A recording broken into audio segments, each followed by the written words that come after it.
Hello friends, welcome back to my channel Kalyani 77 @rannaghor। অন্যান্য দিনের মতো আজকেও আপনাদের সঙ্গে শেয়ার করব বাঁধাকপি রেসিপি। তো এই রেসিপিটা একদম ইজি এবং সিম্পল ওয়েতে বানানো। আমরা এই শীতের দিনে এই বাঁধাকপিটা আমরা প্রায় সময়ই ঘরে খাই। তো আজকের এই রেসিপিটা আমি একটু অন্যভাবে বানাবো, এর জন্য আপনাদের সঙ্গে শেয়ার করছি। কয়েকটা সিক্রেট উপকরণ এর সাথে অ্যাড করব। তো ঠিক আছে, আমি গরম জল করে নিয়ে এর মধ্যে কুচানো বাঁধাকপিটা দিয়ে দিলাম। 10 থেকে 12 মিনিটের মতন আমি এটাকে ভাপ দিয়ে জলটা ফেলে দেব। তো হয়ে গেছে আমার 10 থেকে 15 মিনিট। আমি ওইটাকে ভাপ দিয়ে এখন জলটা ছেঁকে নেব একটা ছাঁকনির মধ্যে দিয়ে। আমি পাত্র বসিয়ে দিলাম। এখন আস্তে আস্তে করে আমরা রান্নাটা শুরু করে নিচ্ছি। আমি এর রান্নাটা টোটালি করব সরিষার তেল দিয়ে, আর রান্নাটা করব একদম হাই টু মিডিয়াম স্টিমে। তো তেজপাতা দিয়ে দিলাম 2টো, সাথে দিয়ে দিলাম 1 টিস্পুন পাঁচফোড়ন, দিয়ে দিলাম 3টা এলাচ, একটা লবঙ্গ আর একটা দারুচিনি।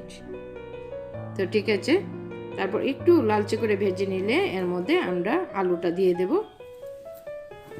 আলুটা নিয়েছি আমি, একটা বড় সাইজের আলু নিয়েছি।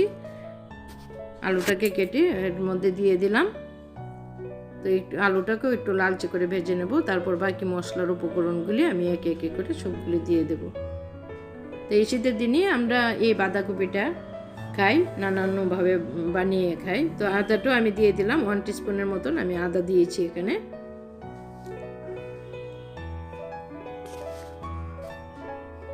এভাবে যদি আপনারা বাড়িতে রান্না করে খান, গরম ভাতের সঙ্গে, রুটি, পরোটা, লুচির সাথে তো খুবই টেস্টি এই রেসিপিটি বানিয়ে খেলে। আমরা এর সাথে ঝোল ইউজ করতেও পারি, নাও করতে পারি, এটা আপনাদের পছন্দ অনুযায়ী। তো আমি আজকের এই রেসিপিটা বানাবো একদম শুকনো করে।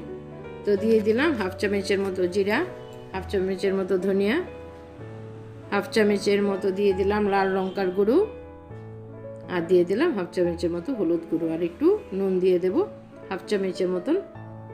ঠিক আছে, এখন সবটা মশলা দেওয়া হয়ে গেছে। আমি এখন কতক্ষণ সময় ওইটাকে ভেজে নেব। ওইটা যতটা আমরা ভাজবো এতটাই আমাদের তরকারির টেস্টটা আসবে। তো ঠিক আছে, আমি কতক্ষণ সময় ভেজে নিয়ে ঢেকে রেখে দেব। কিছুক্ষণ পর ঢাকনা তুলে নিয়ে আমরা দেখে নেব আবার। তো ঠিক আছে, হয়ে গেছে আমাদের 10 মিনিটের মতন। আমরা ঢাকনাটা তুলে দেখে নেব। অনেকটাই শুকিয়ে গেছে বা এর থেকে তেলও বেরোতে শুরু করেছে। আমি বাঁধাকপিটা দিয়ে দিচ্ছি এর সাথে। বাঁধাকপিটা দিয়েও আমরা আবার কতক্ষণ সময় নাড়াচাড়া দিয়ে উল্টে পাল্টিয়ে দেবো এটা। তো ঠিক আছে, অনেকটাই কমে গেছে বাঁধাকপি। আমরা যখন আগে কুচিয়ে রেখেছিলাম তখন অনেকটাই ছিল। তো এটা সিদ্ধ করার পরে আমি পুরাটা সিদ্ধ করিনি, একটু পাপ দিয়ে নিয়েছি, তারপরে অনেকটা কমে গেছে। আর রান্না করতে করতে আরও অনেক শুকিয়ে যাবে। তো ঠিক আছে, এভাবেই আমরা নাড়াচাড়ার উপরে রাখবো। আস্তে আস্তে আলুটাও আমাদের সিদ্ধ হবে আর বাঁধাকপিটাও পাশাপাশি সিদ্ধ হয়ে যাবে।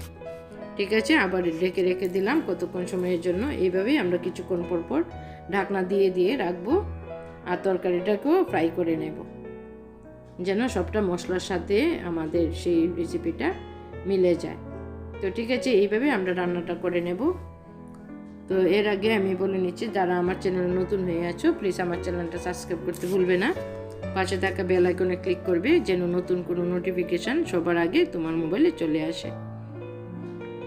নতুন কোনো কিছু জানা থাকলে প্লিজ লাইক, শেয়ার, কমেন্টস করে জানাবেন।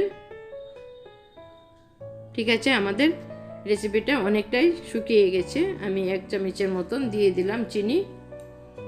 আপনারা দিতেও পারেন, নাও দিতে পারেন। তরকারির টেস্টটা বাড়ানোর জন্য আমি দিয়ে দিয়েছি 1 চামচের মতো চিনি।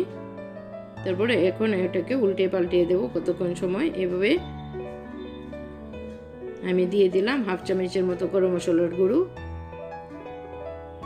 দিয়ে আবার কতক্ষণ ওইটাকে কষাতে দেব। অনেকটাই কষাতে দেবো। আমি রান্নাটাই টোটালি করব ওইটাকে শুকনোভাবে। তো ঠিক আছে, ওইটা লুচি পরোটার সাথে খেতে খুবই পছন্দ লাগে, খুবই ভালো লাগে খেতে। আপনারাও যদি এইভাবে রান্না করে লুচি পরোটার সাথে বা রুটির সাথে খেয়ে থাকেন তবে খুবই ভালো লাগবে। আমি দিয়ে দিলাম 1 টিস্পুনের মতন ঘি দিয়ে সবটা আমি আবার নাড়াচাড়া দিয়ে ভেজে নেব। ওইটা গরম গরম লুচির সাথে খেতে খুবই ভালো লাগে।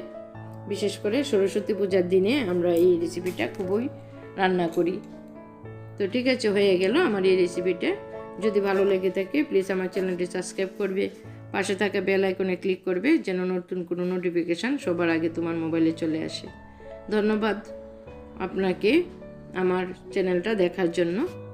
Thanks for watching. Okay, good bye.